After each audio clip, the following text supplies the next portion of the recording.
And welcome once again to Investor's Edge. I'm Gary Kaltbaum, your host. Thanks for being with us today. Glad you're here, ladies and gentlemen. Happy that you are listening. It is 22nd April 2026. Hope you're having a good day. As always, we have a heck of a lot to talk about, heck of a lot to whine about, heck of a lot to complain about. But we'll do markets, the economy, your job, your industry, socialism from the Republicans, the semiconductors, a big move in the semiconductors still. Avis Rent-A-Car. Wait till you hear about that today. And much more. And if you do not have this radio show in your city, we'll post it at GaryK.com. We'll also post it on our X feed. If you don't follow us on X, you should. If you'd like to email us, you just gotta be nice. Just be nice. We'll be nice back. You got that? We'll be nice back. Anyway. Let's start with something we're not involved with at all. Do you know the Dow Transports went down 2,010 points today? But the Dow was up 340. How the hell is that possible? Well, we told you. One stock. We've been telling you about this short squeeze in symbol CAR. That's Avis Budget Group. The reason why you get a short squeeze is because when I look and see that there's 11 days of short to cover, meaning you take the average daily volume times 11 days and you get how big a short there is. And when there's more stock short than actually in the float, you get short squeezes. So the stock for no reason went from 100 to a high today of 850 in, I don't know, a month, 20 days of trading. And in case you don't know, it hit $847.70 today. It closed,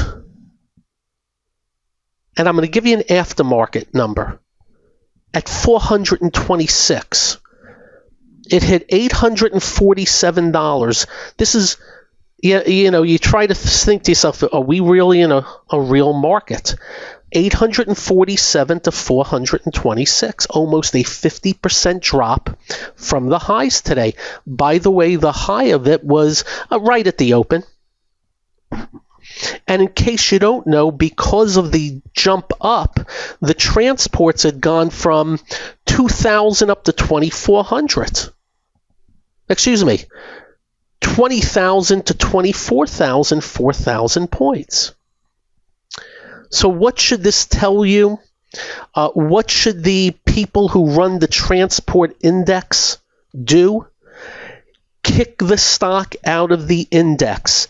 It's skewing it too much. The ETFs never moved. There's an IYT for the transports that never broke out at $83 because of how it's measured in there. That's what they need to do. I don't know if they're going to do it. They got to take the stock out of that. That's number one. Next, I said the Dow was up 340. The S&P was up 73. The bigger story is the NASDAQ 397, NASDAQ 100 457. The SOX was up 262. And I will tell you this, since the lows, do you remember the date? It was March 30th.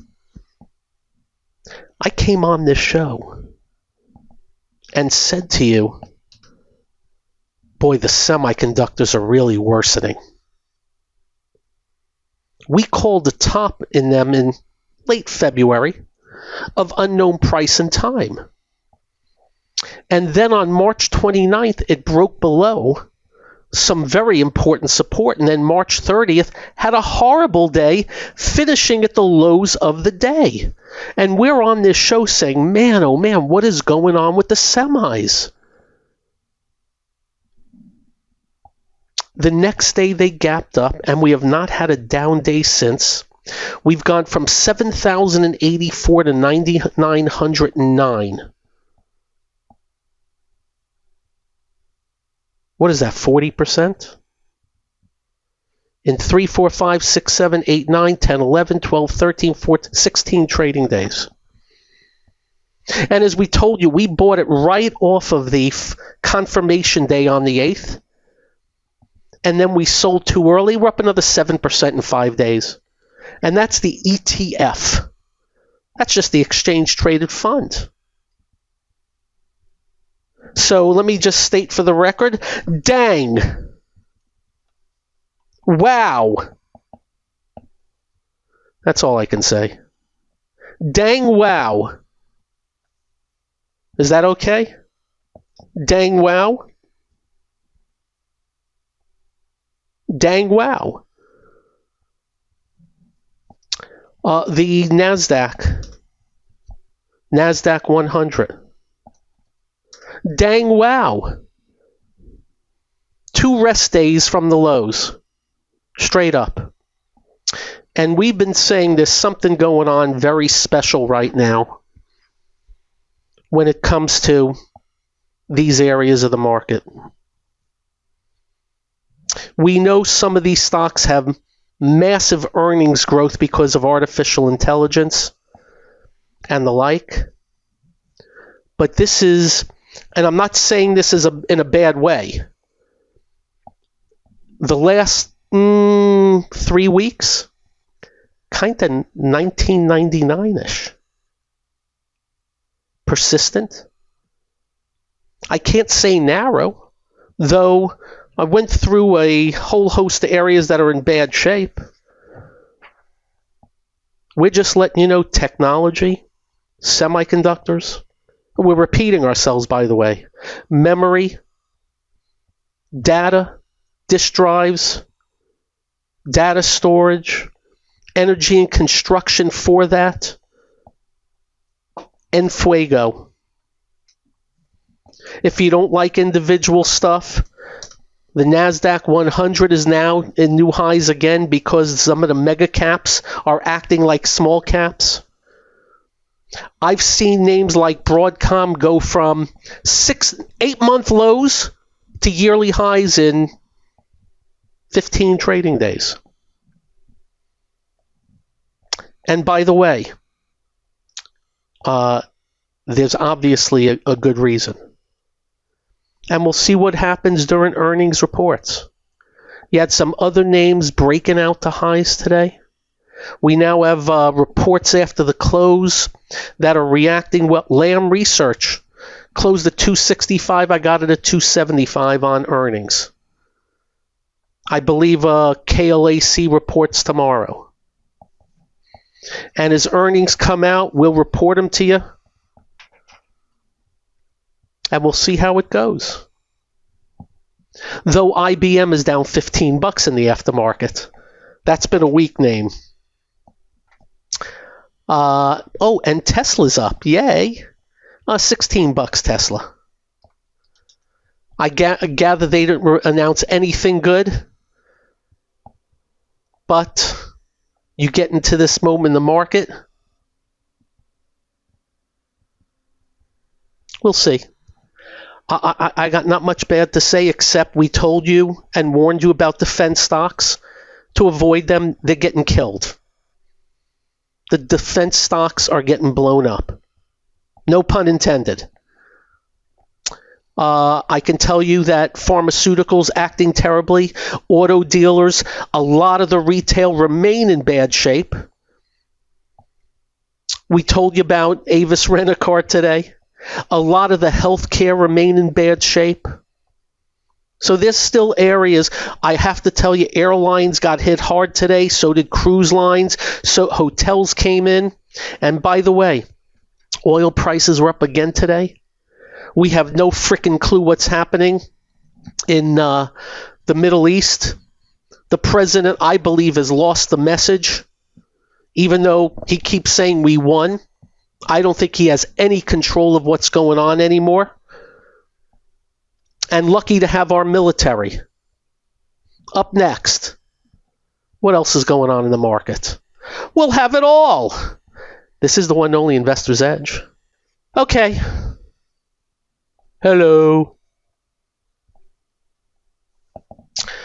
Aftermarket. Lam Research beats by 11 cents. Guides above. Lam Research is up $11 to $276. That is not going to hurt the semiconductors tomorrow. Tesla reports beats by a little bit. By the way, let's see if I can figure. Tesla, 41 cents a share. Tesla, 41 cents a share.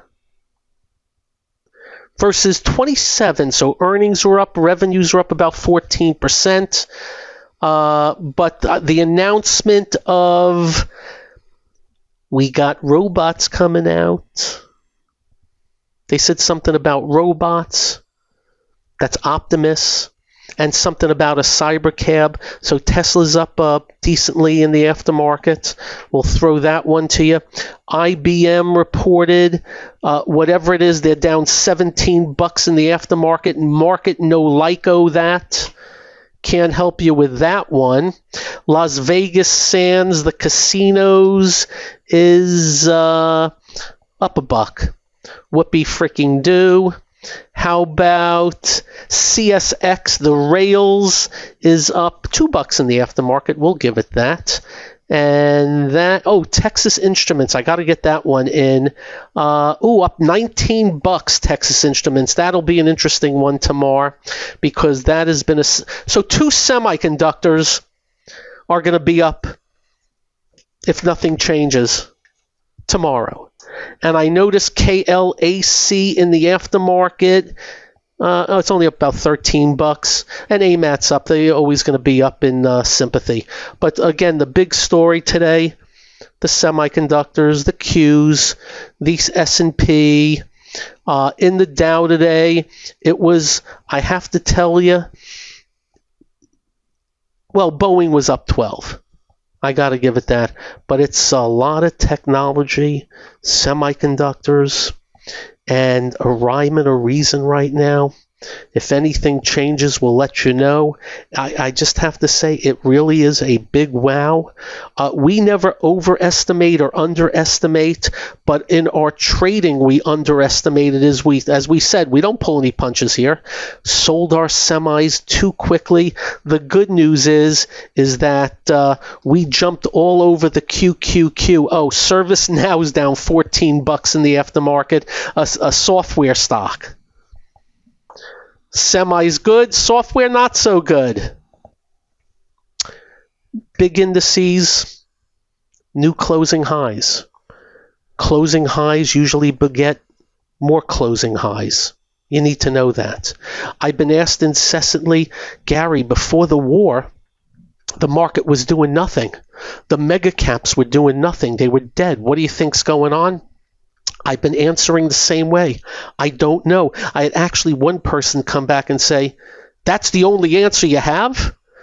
And I emailed back, would you want me to lie? Sometimes you just don't know, except the institutions are jumping all over this crap. GE Vernova, big gap to the upside on their earnings report today. GEV, and we're going to look at that bad boy to see if it sets up and give us an opportunity. What we look for in big gaps is they gap up, sit for a few days, then make another move. And of course, stocks that gap down, we don't want to own those. So we got a few for tomorrow. I didn't like those Tesla numbers, by the way. So that's some of the market, and may I state for the record, oil prices were up again today. Again, we take no joy in saying this. We think our side has lost control of what's going on. Not militarily, we can knock the crap out of anybody. But tactically and message-wise, we're rooting for victory, get the hell out of there, knock the crap out of whatever nuclear they got going, but I got news for you. Mark this down. You listening? Whatever deal's going to happen is going to be hardly better than Obama's deal with Iran. Except we knocked the crap out of a lot of their artillery and stuff like that. That's all. And as I've said since day one, I wish he stops conducting a war through social media. That is freaking insane. Just my opinion. I try to be careful with words and emotions because, as we always say to you, I have no idea what happens tomorrow. No idea. All I know is that they are pounding away at the semiconductors. Big tech again, though I still question how far the software is going to go. As you know, they've been in a big bear market and a pretty decent recovery, but things are still way down from highs. And there are areas just stay the hell away from. Defense stocks have topped out. Auto dealers, the payroll, the pharmaceuticals, a lot of the healthcare, a lot of the retail, a lot of the medical, the airlines acting very poorly, cruise lines acting poorly, hotels, they broke out and they tucked in today. We'll see if they resolve. Insurance, ain't nothing going on there. Consumer staples, blah. I can say to you the economically sensitive stuff, everything's off the lows, but nothing really leading. The big leading stocks right now are big NASDAQ, semiconductors, and because of the big NASDAQ, the S&P. There's been definite improvement off the lows in banks and financials, but I have maybe, State Street Bank, Northern Trust, a couple of others that are actually broken into new high ground and looking like they may be on their way. So it's definitive Sharks versus the Jets or something like that out there. Just a big freaking wow on what is versus what isn't right now. I can tell you South Korea. Go look at EWY at the high. Then go look at FXI, China. Not even close. So separation of powers in Asia. Japan in between. Up next, what else we got for you? We got a few things to whine and complain about. This is the one and only Investor's Edge. Dang, IBM is down $20 in the aftermarket. Couple of bits of important news. I don't know, you probably should read about it, what happened in Virginia. Go look up the words gerrymandering, redistricting, and all that, because in Virginia there was a vote, and the vote came in for the changing of the districts. And the changing of the districts are going to allow in Virginia for the Democrats to get 4 new seats in the House that they otherwise would not have got. Which really puts the stick in the fork in the Republicans wanting to win the House. And of course, the president, the sore loser, came out and whined and complained and said it was rigged. You know, everything's rigged when he loses and not rigged when he wins. I can't tell you how much I loathe that of the president. By the way, I still have plenty of people that email me and say it was rigged. And they'll send me videos and all kinds of stuff that's being written up by people. And I just say, go look at the video of Sidney Powell, who is the main attorney for all this crap, who came out and said, you shouldn't have believed the word I said. But whatever. So just letting you know that happened. And the Republicans are having a fit. But guess what? The Republicans did it in Texas. They do it in Virginia. And then they'll do it in another state and back and forth. That's how it's been going. I remember in Florida a long while ago, they were able to tear up a district that pretty much was like a 3-year-old taking out a crayon and drawing on a sheet of paper. I worry about this country because of all these politicians and what they're doing. As I have said to you, I don't think any of them give a crap about us. It's all about their power. And that's why we have this gerrymandering going on by both sides of the aisle. And in this case, the Dems win. You can go look it up. And of course, the president's whining that it's all rigged. Next.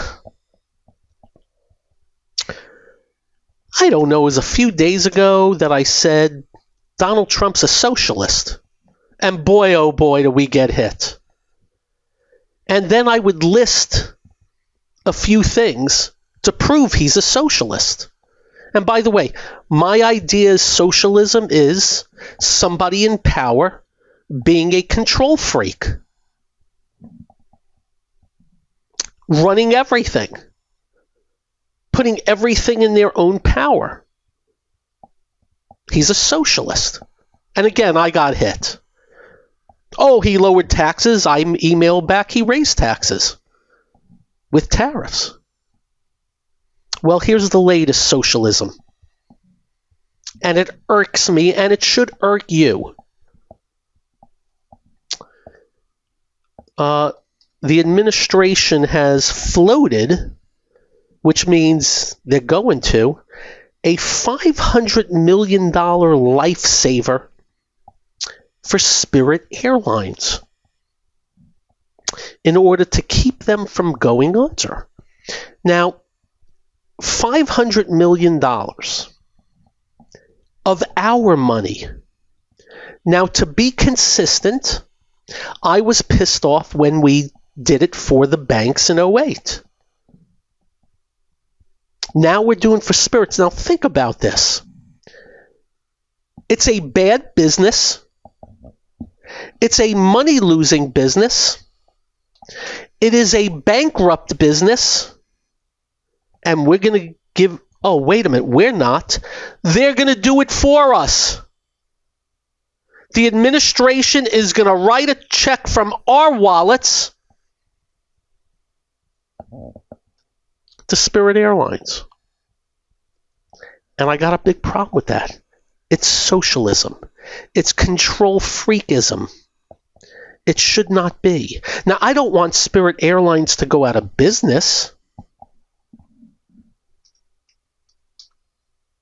The Biden administration would not allow a JetBlue merger with Spirit Airlines. Well, JetBlue has their own problems. I would have no problem with negotiating with Spirit and other airlines, at least get them together and see if a merger can be done. But I don't want any of my tax dollars to go towards this. Well, we have no choice, and that's the problem. We're now just a bunch of marks sitting in the audience as they run. By the way, we're going to be about $2.5 trillion in debt, while the president now wants $1.5 trillion for defense, up from $1 trillion. When in the year 2000 our whole federal spending was $1.8 trillion. Socialism. Take positions in companies, socialism. Tariff the hell out of farmers, let them lose billions, and then take our tax dollars and pay them off. Socialism. The president's a socialist. I can continue. So I'm not thrilled. I'm still rooting for him. I'm wishing him well. But I don't like socialists and I don't like control freaks. Remember what we tell you here if I was president. Lower taxes, less regulations, fight crime, close the border. He did a great job with closing the border. I think he does a good job with fighting crime, but then he pardoned the J6 people, so he's not fighting crime there. And he pardoned a bunch of white-collar criminals, so he's not fighting crime there. So selectively fighting crime. Anyway, we would fight crime 100% and then get the hell out of your way and let everybody flourish. But no. Oh, by the way, if a company does the right thing by me, I will not tariff them. If they do the wrong thing, I will tariff them. Socialism. Anyway, President Trump's a socialist. But better than socialist Kamala Harris, I can promise you that, if she was president. And I expect to get a few good emails on all that. But please argue with me. Please debate me. You won't be able to. Everything I say to you is factual. Everything I told you that happened has been done. Oh, wait a minute. Oh, we're going to take Venezuelan oil and call it ours? Oh, we're going to get Iranian oil and call it ours? No. Control freakism. Anyway, back on the markets. Overbought. Stretched, extended. Oil prices going up again. Strife in the Middle East. And the market could not give a crap. In the semiconductors, artificial intelligence, / all that stuff having to do with artificial intelligence. The market does not like defense, a lot of retail, payroll, auto dealers, pharmaceuticals, a lot of did I say a lot of retail? Avis Rent-A-Car finally, travel related. And I guess that's the oil prices still ticking up. Insurance, terrible, and very mixed bag. I still don't have real big leadership in the financials. So very much a mixed bag out there. But what's working? Dang. A big dang. As we head into the meat of earnings season. And I can tell you tomorrow, American Express, American Airlines, Blackstone, Honeywell, Lockheed Martin, Ryder, Union Pacific, Intel, KLA Tencor, SAP, and that's just tomorrow. Apple, they announced the CEO go bye-bye, down 7 yesterday, back up 6 today. I gather, I don't think anything can run by itself, but that's a pretty good ecosystem. Up next, what else? Whatever else. This is the one and only Investor's Edge. Dun-dun-dun.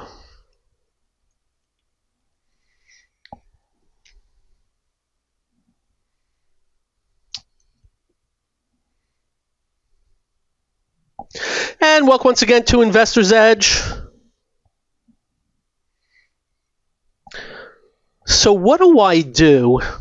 So I've been saying to you on this show, man, we bought the semiconductors perfectly, and we sold them too soon.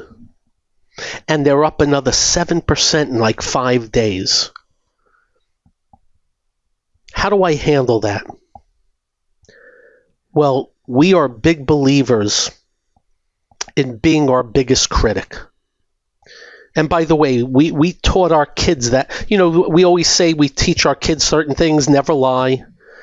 Because if you get the reputation of lying, nobody's ever going to believe you, and you're going to also have to cover the lie, the whole thing. Well, one of the other things is be your own biggest critic in anything you do. I'm famous for the legal pad and for my day minders and writing notes.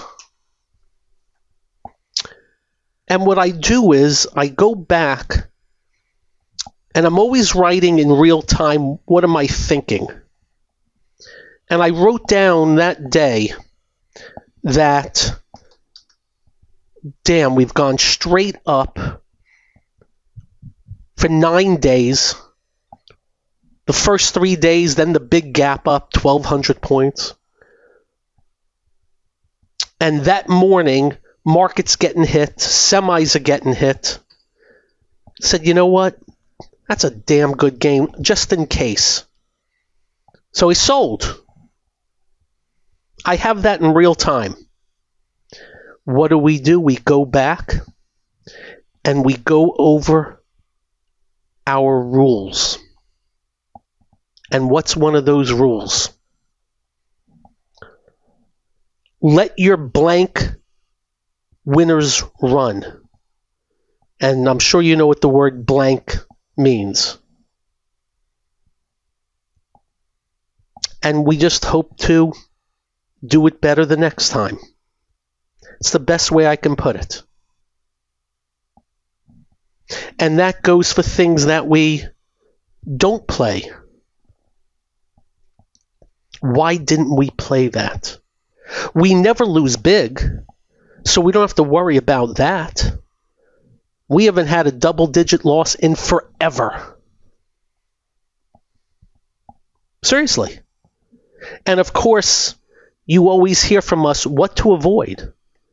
When we came out, what was it, in the last couple weeks, we think that defense stocks are topping. That's from what we see because we consider that we have pretty good eyes. But the more important part of that equation is never ride down bear markets. And as you know, on November 4th, we called tops in software. And we said, we don't know how bad it gets, but we'll see. And we had no idea they would crumble 40%. Some individual names 60 and 70. No idea. But every day we'd come by and say, it's still going down. Holy crap. Whoa, whoa, whoa. And then recently, better action. But in the big scheme of things, software, let me just say, semiconductors are Wagyu beef and software is spam. Nothing against spam, but you get my point. And that's the goal. That's the thought process. Always be your biggest critic, and all you do is just hope to improve by going back to what are your damn rules. We can shut down quickly losing big. Ain't gonna happen. The only way we could really have a bad loss, and bad is relative, is if we get gapped to the downside on earnings. And fortunately, we haven't had a big gap to the downside since 1995. Silicon Graphics, 2 weeks before earnings, they raised their numbers, gaps up, and I bought it. They report earnings and they missed. Big lawsuit. I think they paid 2 cents on the dollar. That was the last time.